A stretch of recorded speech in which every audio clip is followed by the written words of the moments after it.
Hello everyone, welcome to the video. So, this lecture we are going to discuss industrial psychology. Before that, I wanted to show you something. This is the complete syllabus of industrial psychology, and if you see everything, the introduction, assessment and screen method, performance evaluation, employee motivation, leadership and stress management. So, if you go through each and every topic here now, there is a less chance that the question can be asked in the examination from any of these topics. There you go. This is just a understanding based subject. This is not a subject where you can mug up things and just spit it out in the examination. This is a subject where you need to understand the basic concept. You need to use their own thinking. You need to use your own thinking. Uh, Writing skills matters here, because if I ask you anything, see, employee motivation mein, if I ask you what is the difference between, or what is the relation between satisfaction and commitment, this can be a new question for you. Kya pata this will be in the examination. What is the role of fairness and diversity? Anything I can ask. और ये ऐसी भी कोई चीज नहीं है जिसमें you need to study for this. This is inbuilt in your mind. This should be inbuilt in your mind. So what we are going to discuss, we are not covering each and every topic here, because these are the things जो हमने already we have in their mind. The only thing we need to know is just how to write the answers, how to accumulate our thoughts, and how to present it in the examination. The only thing is that. Or the reason I am doing this is कि I analyzed all the past year papers, what the question they have asked, और उसमें I find out one pattern that no question directly comes from this syllabus. In the last examination, if you have noticed, no question has come from the syllabus. सारे questions were mixed, and you need to have writing skills and just thinking how, like, you need to have a strong writing and like things ki how should we write an answer, or how should we design our solution. So we are, in this lecture we are going to cover all these 5 units, less than 30 minutes or 40 minutes, everything. Most important questions, I made a list of most important questions. I'll give you this. These are the most important questions that RGPV can ask from any domain. See, the first question, industrial organization psychology, it is from unit 1. The second is also from unit 1, and it is the most important topic, research method के बारे में बताओ. So it should be there in the syllabus if you see. Research method. Then one more question asks, इसमें statistics क्या कर रहा है? So tell me about statistics. So the next question will be around statistics. What are the findings of it? And how should we write the answer of it? Very basic, very easy answers. Or most important things like employee assistance programs. These are the things. Work-life balance, how to maintain that. और ये सारी चीजें you won't find in the syllabus. You won't find. See? But it can be asked. So I'm saying in this video, let's finish this entire subject. Let's understand the concept, understand few things, how, and make your own answers. Every answer is different, every context is different, every solution will be different. You need to make your own answers, but understand how to make it. That is the only thing. And uske baad bhi I'll provide you the reference material. This is the reference material that I made. If you can see here, you have the RGPV model answers. This also has some diagrams. If you want to see some diagrams, so you can go through it. This is a reference material, but if you have time, then only go through it. If you don't have time, just understand what I'm covering in this lecture. I will cover this document, and just understand what I'm going to show you guys. Okay, so 5 minutes is done. Let's start. Okay, so let's start with define industrial organization and psychology, its and its primary objective. So, in this chapter of psychology, there are two things, industrial and organizational. So, let's understand what is it. They both are similar. Industrial and organizational psychology is a branch of psychology that studies humans behavior in the workplace, यानी कि जहां हम कोई काम करते हैं या अपने जॉब में, तो ह्यूमन का बिहेवियर किस टाइप में होता है, applies psychological principles.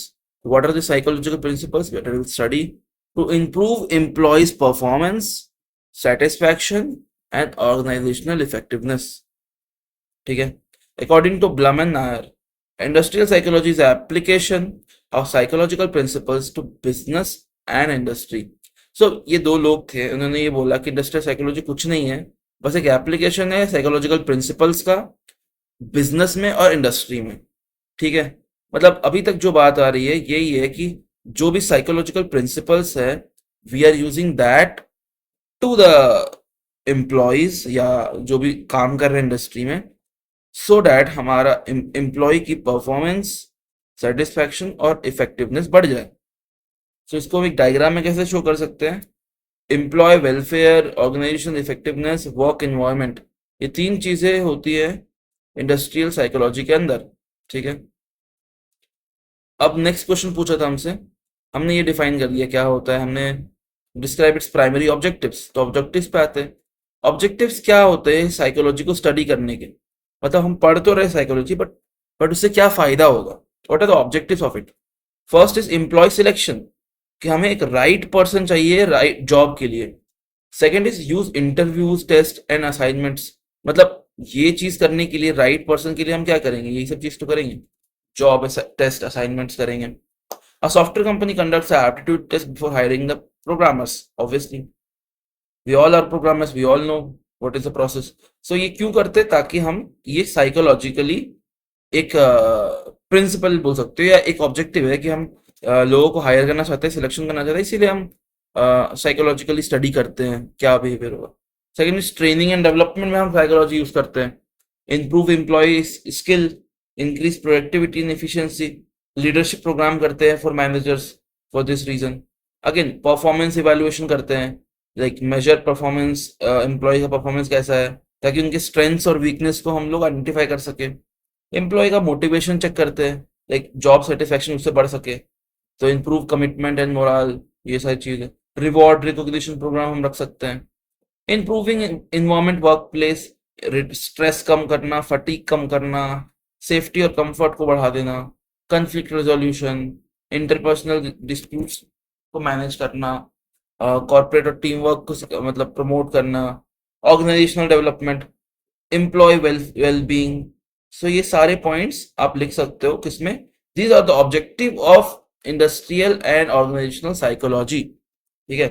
तो हमने ऑब्जेक्टिव्स पढ़ लिए, हमने ये क्या होता है वो पढ़ लिया. अब नेक्स्ट पढ़ते हैं what are the importance of it, क्योंकि लास्ट क्वेश्चन में ही था. अब प्राइमरी ऑब्जेक्टिव्स में इंपॉर्टेंस भी लिखना होता है, मतलब बेसिकली क्या है, what are the importance of it. So higher productivity, जो जो तुमने ऑब्जेक्टिव में लिखा था जस्ट उसको शॉर्ट में लिख दो. Better employee satisfaction, reduced turnover, improved organizational growth. फिर लिख सकते हो ऑप्टिमाइज्ड रिसोर्सेस एलोकेशन, क्योंकि एम्प्लॉयज एक रिसोर्स ही है, उनका एलोकेशन बेटर होगा. फिर enhance profitability of the company of the firm, ये सारी चीजें लिख सकते हो.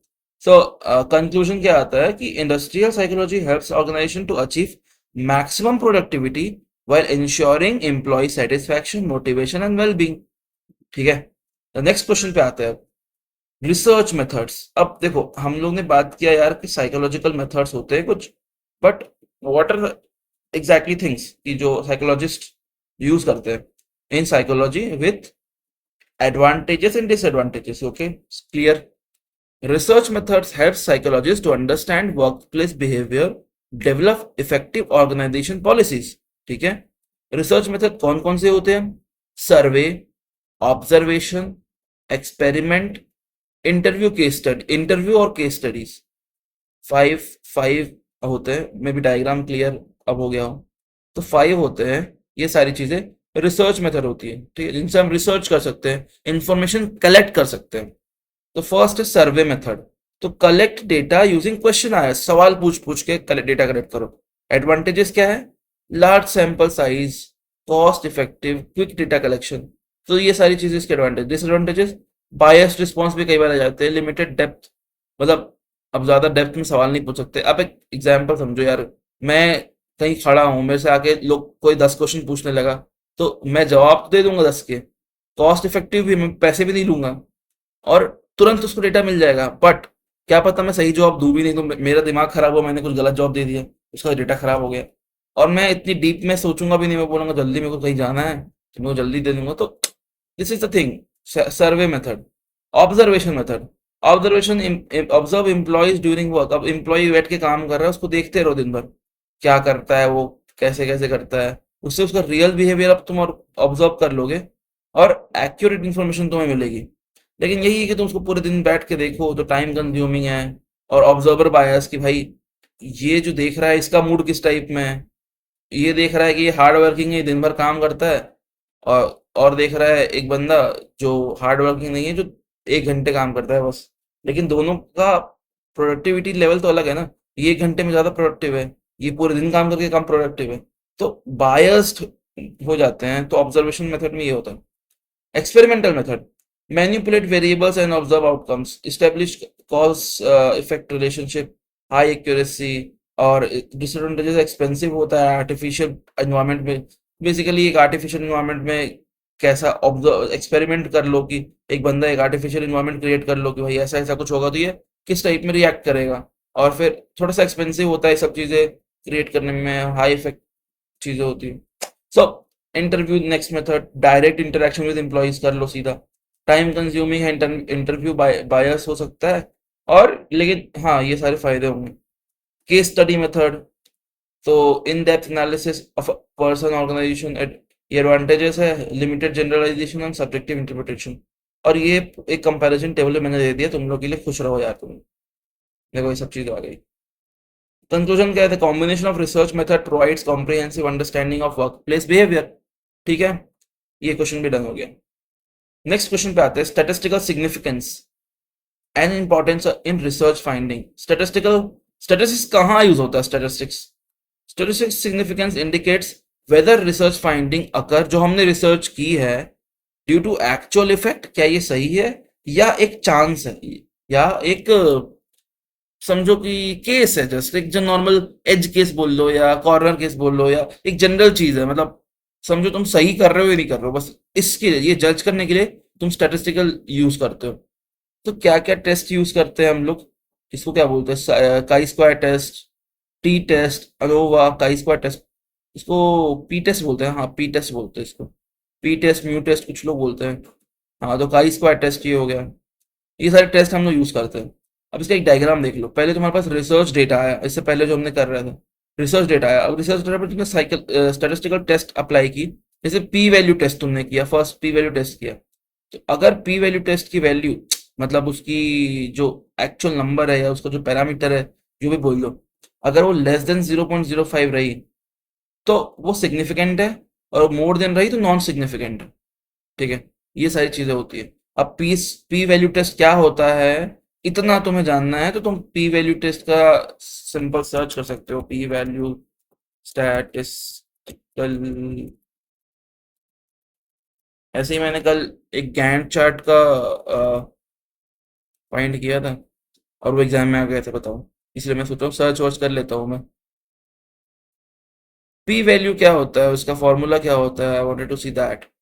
आई थिंक एक रेशियो होता है P value.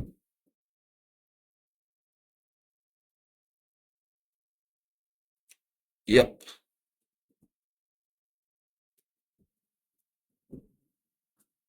So P value comprehensive study,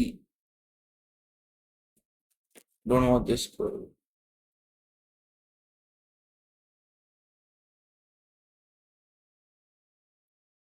okay, let's move, let's continue. It's like, हाँ एक टेस्ट होता है, इतने याद रखो, and let's move.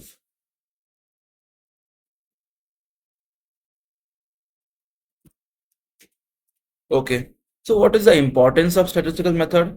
Reliable decision making होती है, एरर्स कम होते हैं, पॉलिसी डेवलपमेंट में हेल्प होती है, एम्प्लॉयज प्रोग्राम में हेल्प होती है, इम्प्रूव कर सकते हैं उसको, एंड साइंटिफिक वैलिडेशन में कि हम लोग सही कर रहे नहीं कर रहे, एक साइंटिफिक डेटा वैलिडेशन हमारा हो जाता है। ये ज़्यादा इंपॉर्टेंस। एग्जाम्पल क्या है? अ study shows training increases the productivity bye 20%। ठीक है, इफ स्टेटिस्टिक्स में इसकी वैल्यू 0.05 से कम है, result is statistically significant, training is considered effective. समझे? This is the thing. Conclusion क्या होता है? Statistical significance help organisations make informed and scientific valid decisions. Decisions कुछ भी हो सकते हैं, लेकिन वो वैलिड रहे उसके लिए स्टैटिस्टिकल एनालिसिस करना पड़ता है। Okay, let's go. Next concept is discrepant impact, या इसको बोलते हैं desperate impact.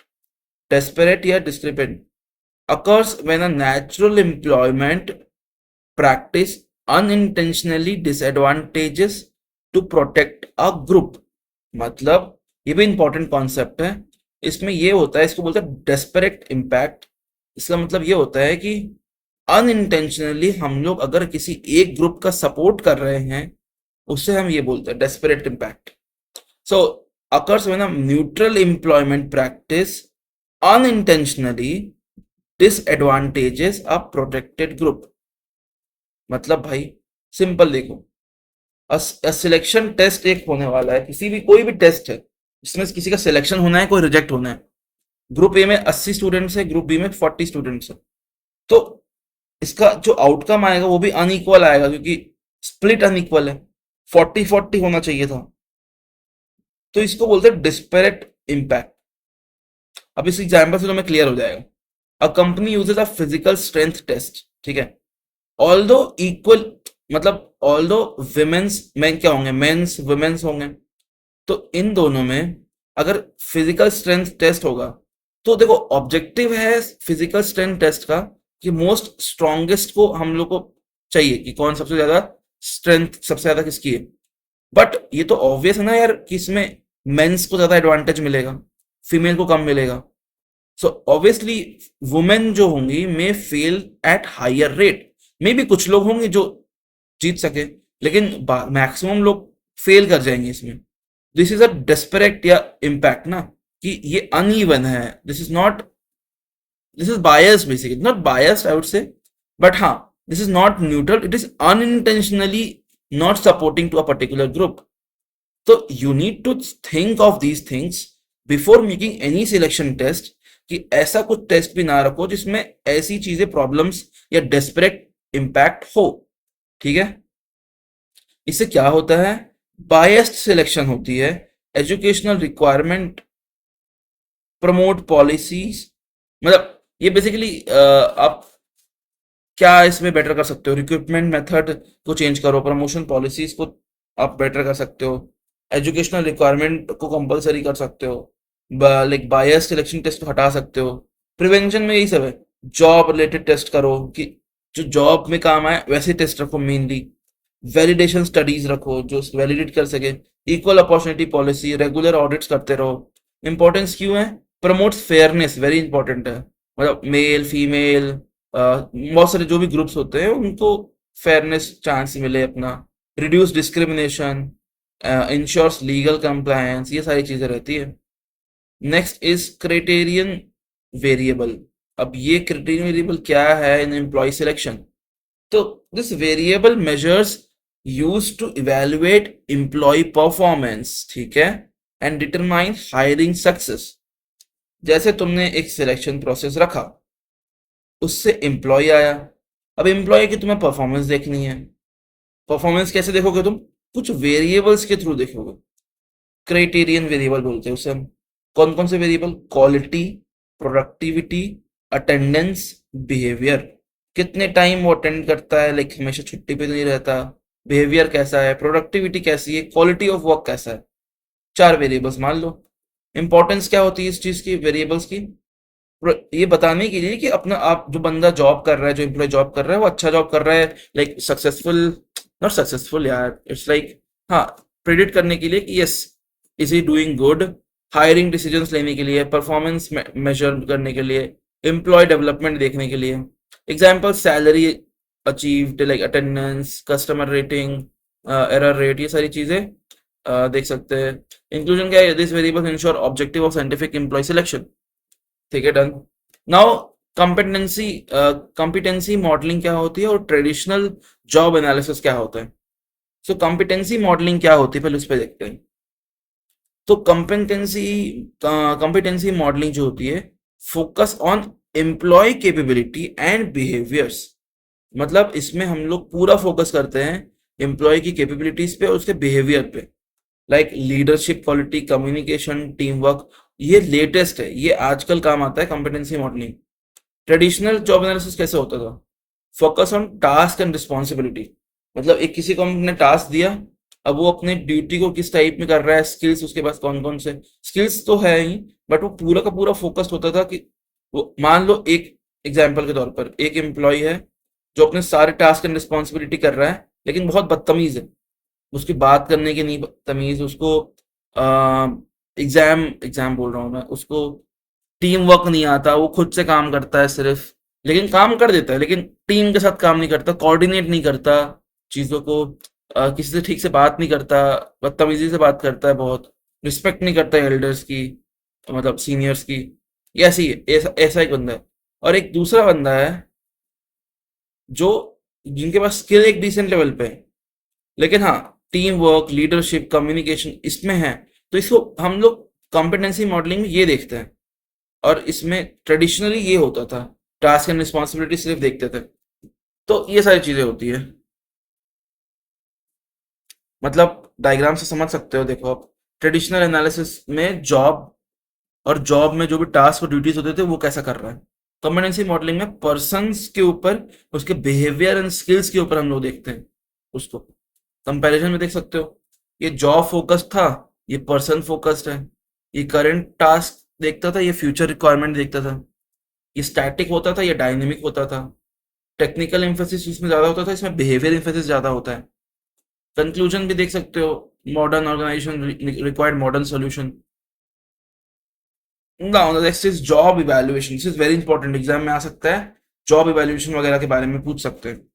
Job evaluation is a systematic process of determining a relative worth of jobs within an organization।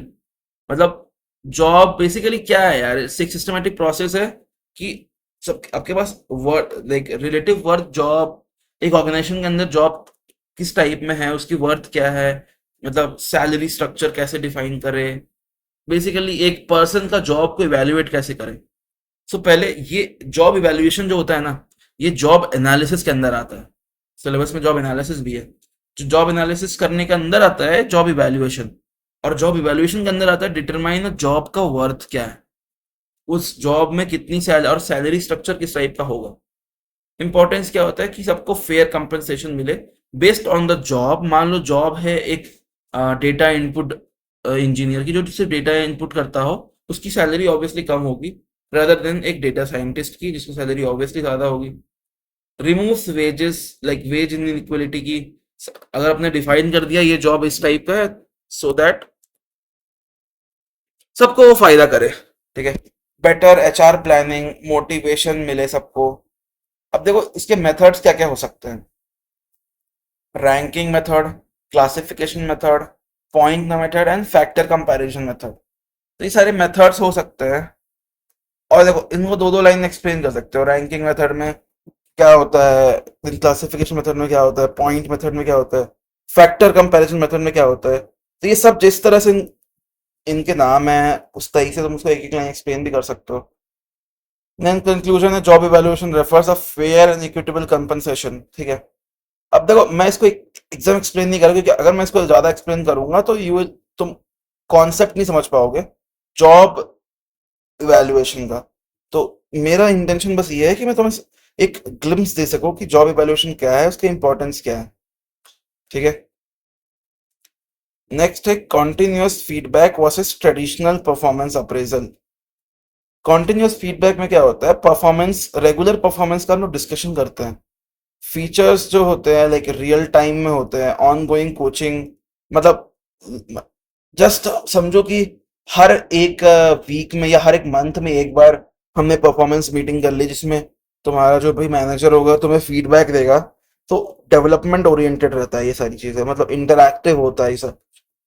लेकिन ट्रेडिशनल में क्या होता था, एनुअल में एक बार होता था या सेमी एनुअल होता था, रिव्यू होता था बस। इसमें फॉर्मल इवैल्यूएशन होता था, पास एक रिपोर्ट कार्ड तुम्हें दे दिया जाता था, उस रिपोर्ट कार्ड के बेसिस में तुम्हें आगे क्या होगा वो पता चलता था। तो ये ट्रेडिशनल में होता था।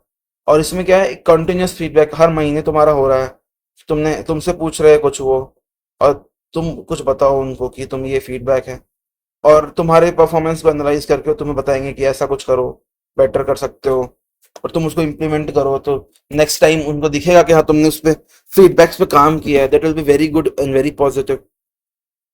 So example, traditional annual review में एम्प्लॉय का, और कंटिन्यूस में क्या है, फीडबैक, फिर फीडबैक, फिर फीडबैक, एम्प्लॉय का ग्रोथ हो जाता है, और इसमें एम्प्लॉय नॉर्मल ही रहता है। कंपैरिजन क्या है, कंपैरिजन देखो इंपॉर्टेंट है। ट्रेडिशनल में क्या होता था, वो एनुअल देखते थे, इसमें ऑन गोइंग, कि कभी भी ऑन गोइंग चलता है। ये रिएक्टिव होता है, ये प्रोएक्टिव होता है। इसमें इवेलुएट करते हैं, इसमें डेवलपमेंट करते हैं कि भाई ये सुधारो वो सुधारो। ये डिलेड फीडबैक है, ये इमीडिएट फीडबैक है।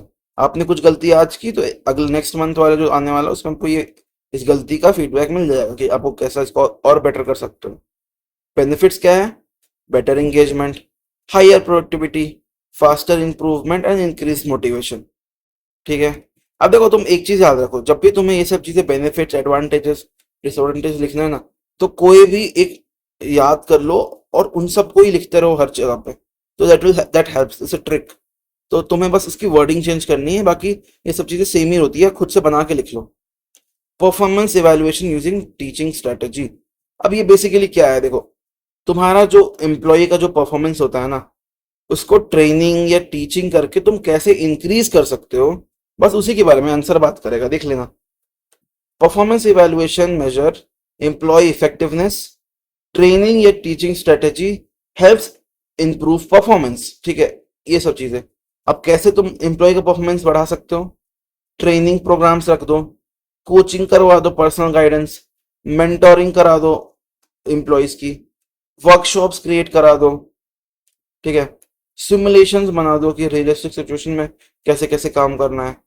तो ट्रेनिंग, लर्निंग अगर होगी तो स्किल्स बढ़ेंगे, स्किल्स बढ़ेंगे तो परफॉर्मेंस बेटर आएगा, परफॉर्मेंस बेटर आएगा तो कंपनी को फायदा होगा। एट द एंड तो यही होता है, ये चीज में दिखती नहीं है, लेकिन एट द एंड कंपनी को फायदा होता है इस सब चीज में।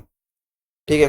बेनिफिट्स वही है, higher productivity, better company competence, और employ growth and company growth भी लिख दो इसमें, क्योंकि वो भी हो ही रहा है, कंपनी इसलिए तो करती है कोई भी काम।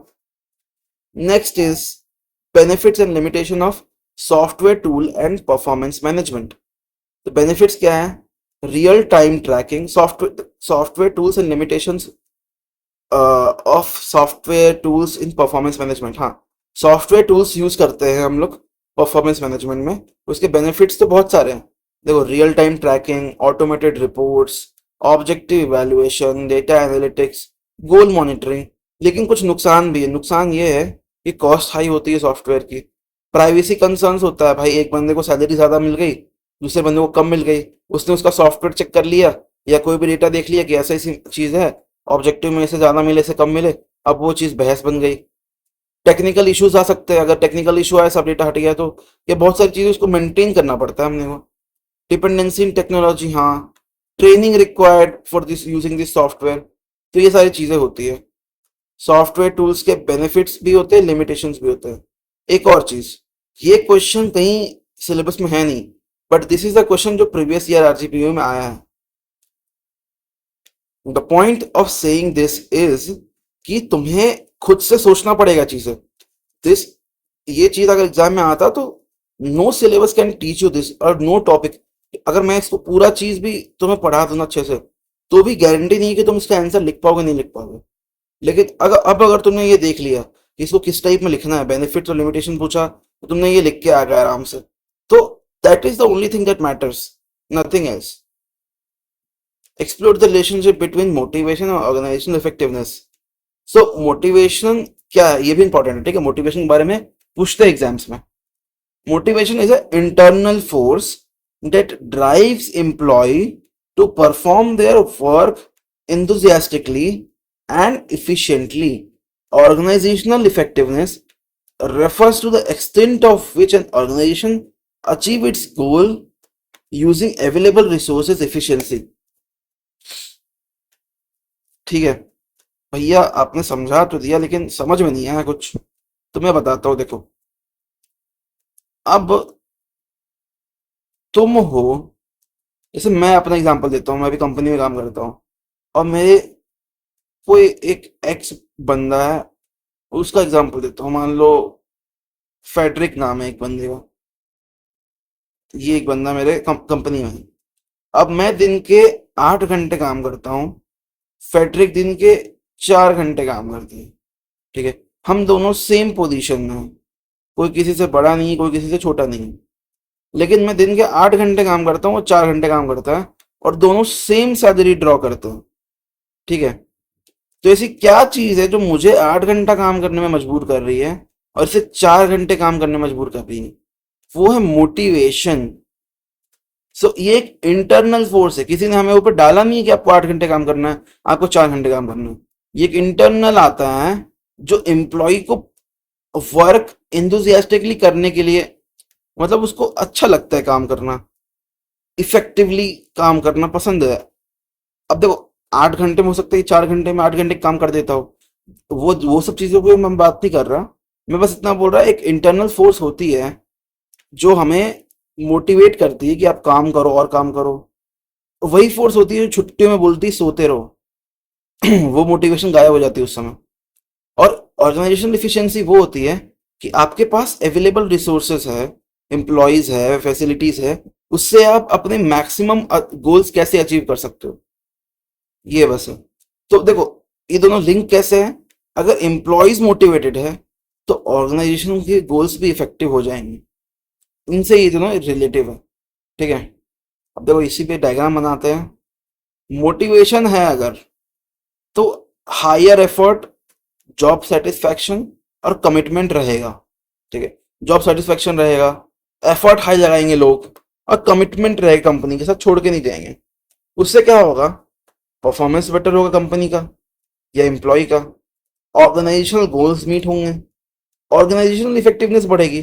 तो यानी कि मोटिवेशन से इफेक्टिवनेस बढ़ रही है।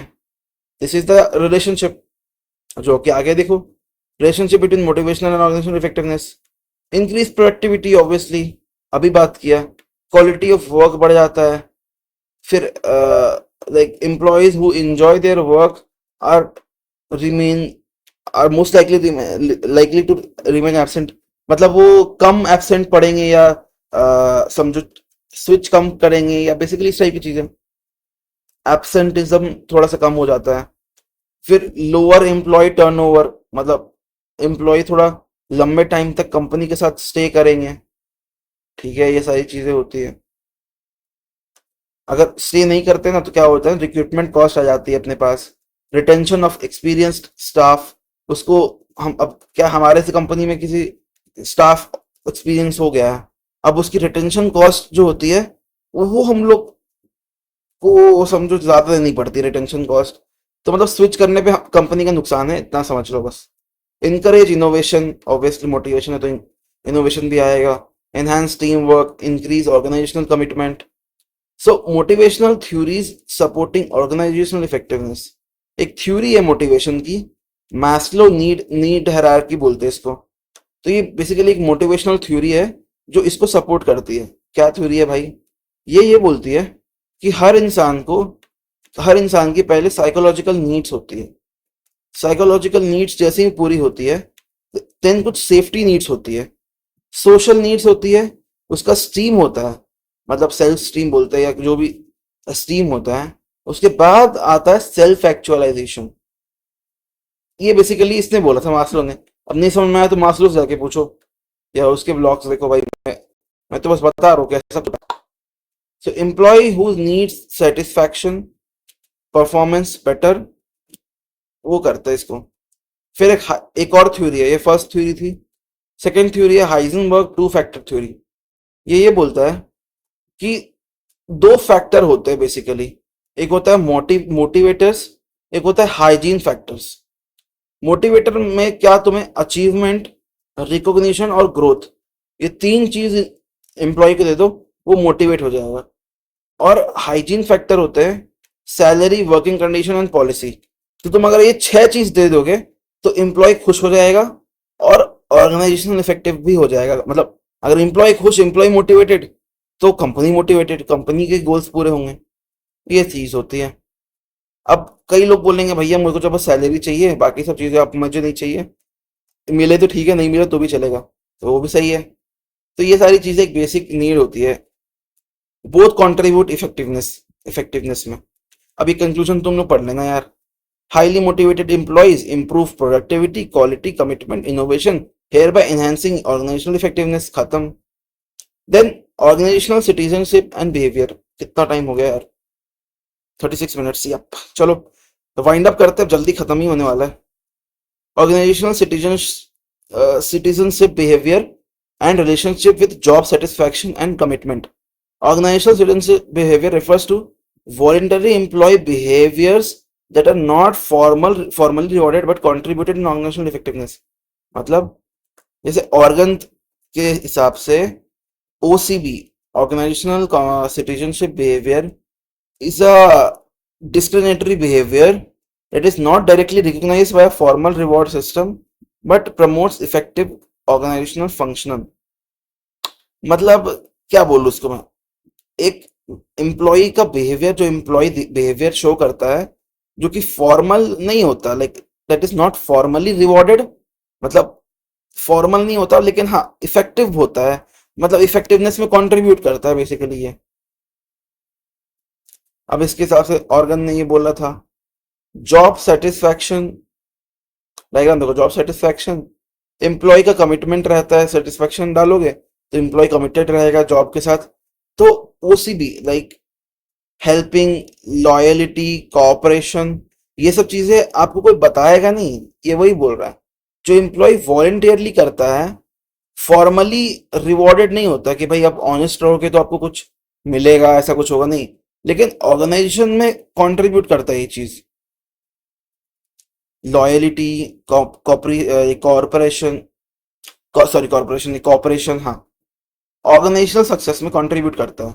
डायमेंशंस क्या होते हैं, ऑल्ट्रुइज्म, मतलब हेल्पिंग कलीग्स वॉलंटियरली, मतलब कलीग को आप थोड़ा हेल्प कर दिए तो helping a new employ learn software, तो ये आपको इससे लिए कंपनी को एक्स्ट्रा पे नहीं करेगी, बट हाँ ये चीजों से अच्छा एक ऑर्गेनाइजेशनल सक्सेस होता है, मतलब समझो। देन कॉन्सिटियस, मतलब देख लो, परफॉर्मिंग बियॉन्ड मिनिमम रिक्वायरमेंट्स, ये भी लिख सकते, आ सकते हो। Completing task before deadline, sportsmanship, maintaining positive attitude despite difficulties, courtesy maintain करो, preventing workplace conflicts, civic virtue, like ये सारी चीजें थी।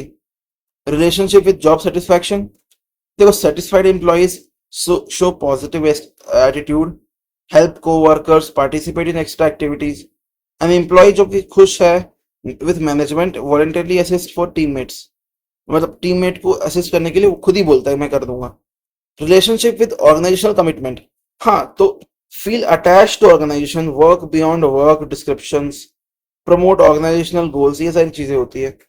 OCB के फायदे क्या है, टीम वर्क, मोराल बढ़ता है, प्रोडक्टिविटी बढ़ती है, पॉजिटिव इन्वायरमेंट रहता है, कंफ्लिक्ट कम होते हैं।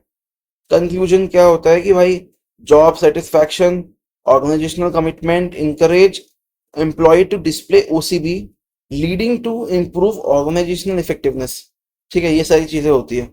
अब हाँ इसमें एक और चीज कि अब तुम्हें देखो क्वेश्चन के से ही आइडिया आ गया कि जॉब सेटिस्फैक्शन क्या होता है और ऑर्गेनाइजेशनल कमिटमेंट क्या होती है, ये सारी चीजें का। और इसके लिए तुम्हें एक्स्ट्रा सिलेबस पढ़ना पड़ता, 2-4 टॉपिक अलग से उसके बारे में समझने के लिए। Now examine the role and responsibility of promoting a fairness and diversity. So leadership plays a crucial role in creating inclusive, fair and diverse workplace while every employee receives equal opportunities regardless of the gender, age, religion, caste, background। ठीक है, अब leadership अगर है तो fair policies रहेंगी, equal opportunity रहेंगी और diversity रहेगा। इसको इंक्लूसिव वर्क प्लेस एक बना के रखता है जिससे एम्प्लॉय सेटिस्फैक्शन रहे।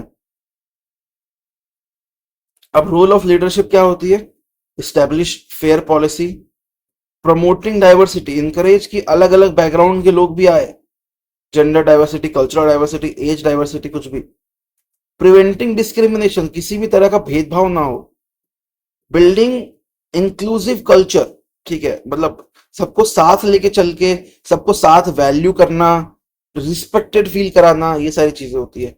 कॉन्फ्लिक्ट रेजोल्यूशन, कॉन्फ्लिक्ट होती है, मानता हूं डाइवर्सिटी डिफरेंस की वजह से कॉन्फ्लिक्ट होती है, बट लीडर्स को उनको मैनेज करना आना चाहिए। इक्वल ग्रोथ अपॉर्चुनिटी होनी चाहिए सबके लिए। एम्प्लॉय का एंगेजमेंट होना चाहिए, leadership, inclusive leadership, increase participation, तो मतलब लोग पार्टिसिपेट करें एक्टिविटीज में, सारी चीजों में। बेनिफिट्स क्या होते हैं? एम्प्लॉय के साइड से ये होता है कि सेटिस्फैक्शन उनको मिलता है, उनका मोरल बूस्ट होता है, उनको ट्रस्ट होता है कंपनी पे, लीडर पे। ऑर्गेनाइजेशन में क्या होता है? बेटर इनोवेशन मिलता है क्योंकि सब लोग साथ मिलकर काम करते हैं। फिर इंप्रूव्ड रेप्यूटेशन और ग्रेटर प्रोडक्टिविटी। कंक्लूजन ये निकला कि effective leadership creates fairness and diversity, resulting in inclusive high performance workplace. Analyze the role and effective communication in leadership. अब role of effective communication in leadership. तो communication is a process, हम बचपन से पढ़ते आ रहे communication के बारे में। Exchanging information, ideas and feedback. Effective communication is a key of leadership skill that helps build trust, teamwork and organizational success. अब जैसे एक लीडर है, उसने मैसेज दिया, मैसेज देने के लिए उसके कम्युनिकेशन स्किल अच्छी होनी चाहिए। वो अच्छी थी, एम्प्लॉयज के पास पहुंचा, एम्प्लॉयज का फीडबैक आया, किसके पास आया? लीडर के पास आया। लीडर ने एक्शन ले लिया इस चीज में कि ये चीजें करो तो बेटर होगा। बस role of communication is important. Clarifies goals कि हमारे गोल्स क्या है, ट्रस्ट बिल्ड करता है, टीम कोऑर्डिनेशन, मोटिवेशन, कंफ्लिक्ट कम हो जाता है, मैनेजमेंट, मतलब employee accept organizational changes more easily, management changes थोड़ा आसानी से अडॉप्ट कर सकता है। अगर कम्युनिकेशन नहीं हुआ तो फिर दिक्कत होती है। क्रिएट पॉजिटिव ऑर्गेनाइजेशनल क्लाइमेट, या हाँ ठीक है, पॉजिटिव ऑर्गेनाइजेशनल क्लाइमेट, ठीक है, यही बनाता है। ये सब चीजें होती है। कम्युनिकेशन चैनल्स क्या क्या होते हैं? मीटिंग, रिपोर्ट, ईमेल के थ्रू कम्युनिकेट कर लो, या डिस्कशन या सोशल इंटरेक्शन के थ्रू कम्युनिकेट कर लो। लीडर्स करेंगे ना इसको, ये सारी चीजें। बैरियर्स भी होते हैं कुछ, नॉइज, मतलब अगर कम्युनिकेट कर रहे हो तो मतलब समझो अनवांटेड इंफॉर्मेशन या लैंग्वेज डिफरेंस, पुअर लिसनिंग, या इंफॉर्मेशन ओवरलोड कर दिया तुमने, बहुत ज्यादा चीजें बता दी तो समझ में ही नहीं आया उसको। क्लियर कंसाइज होना चाहिए, तुम्हें थ्रू द पॉइंट बात करनी चाहिए, क्या बोलना है। तो effective communication is a backbone, बहुत जरूरी होता है in leadership and contribute significantly to employee motivation, team work and organizational success. Next question. What is the time? 43. Let's finish it in 7 minutes. Significance of teamwork and factors leading to effective team performance. Introduction. Teamwork refers to coordinated effort, मतलब teamwork and factors of leading an effective team performance. ठीक है, team work और कैसे तुम team performance को बढ़ा सकते हो। अब इसमें टीम की बारे में बात करेंगे। Team work refers to coordinated effort of individual working together achieving a common organizational goal.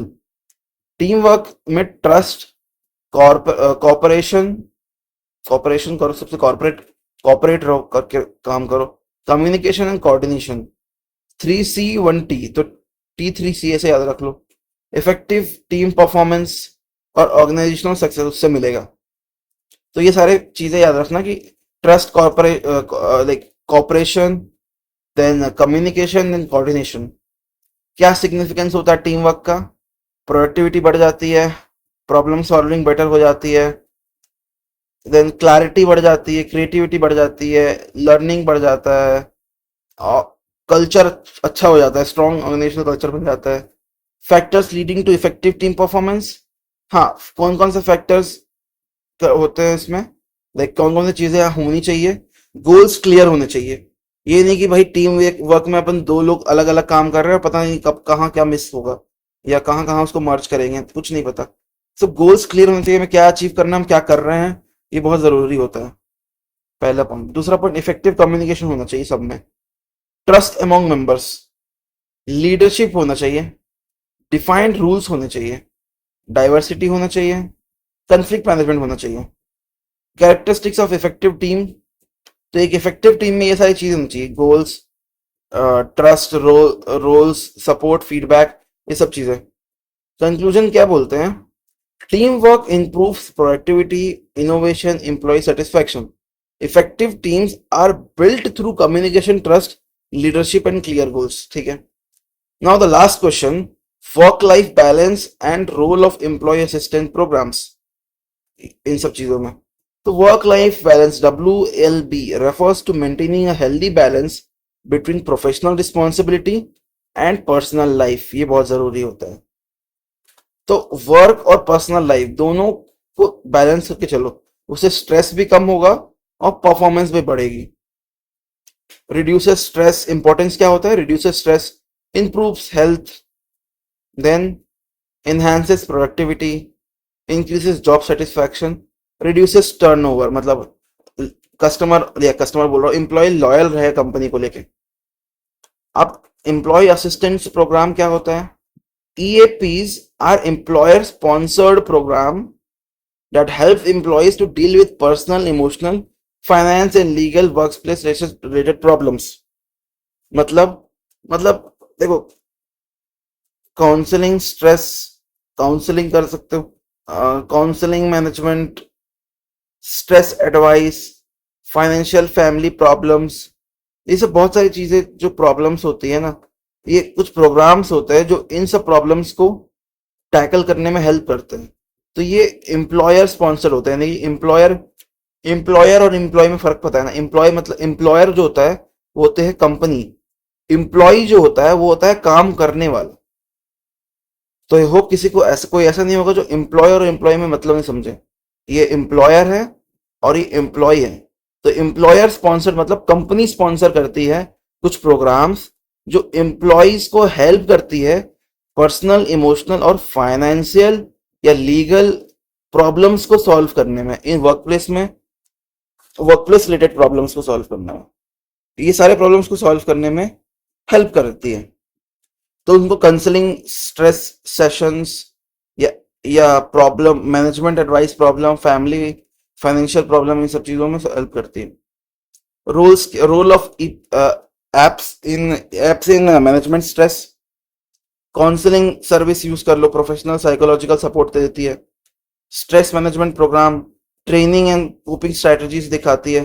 Financial guidance तो कैसे फाइनेंस मैनेज करना है वो सिखाती है। फैमिली रिलेशनशिप सपोर्ट तो पर्सनल प्रॉब्लम्स में हेल्प करती हैं, ठीक है। Mental health awareness, crisis intervention support during emergencies, insurance वगैरह, बहुत सारी चीजें। बेनिफिट्स क्या क्या होते हैं, reduce stress, better health, improved morale, organization को प्रोडक्टिविटी बढ़ जाती है, एब्सेंटीज कम लेते हैं वो, और टर्नओवर नहीं करते, यानी कि स्विच नहीं करते कंपनीज। सो एक वर्क लाइफ बैलेंस और एक EAP is essential for employee well-being. Organization that supports employees through flexible policies and EAPs experience higher productivity, satisfaction and retention. तो ऑर्गेनाइजेशन को फायदा होता है इन सब चीजों से। बस, तो विद दिस हमने पूरा ऑलमोस्ट कवर कर लिया है यूनिट। ऑलमोस्ट हमने 8 to 16 क्वेश्चंस डिस्कस किए हैं, और इन 16 क्वेश्चंस में most important concepts from all the unit are covered. बाकी I will provide you the reference material and this too, so you can refer it. All the best for your exams. I won't take much of your time now, but best of luck for your exams. Have a good day.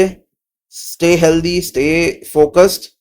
And if you like the video, subscribe it, like the channel, and enjoy. Also comment if it really helped you. Okay, bye bye.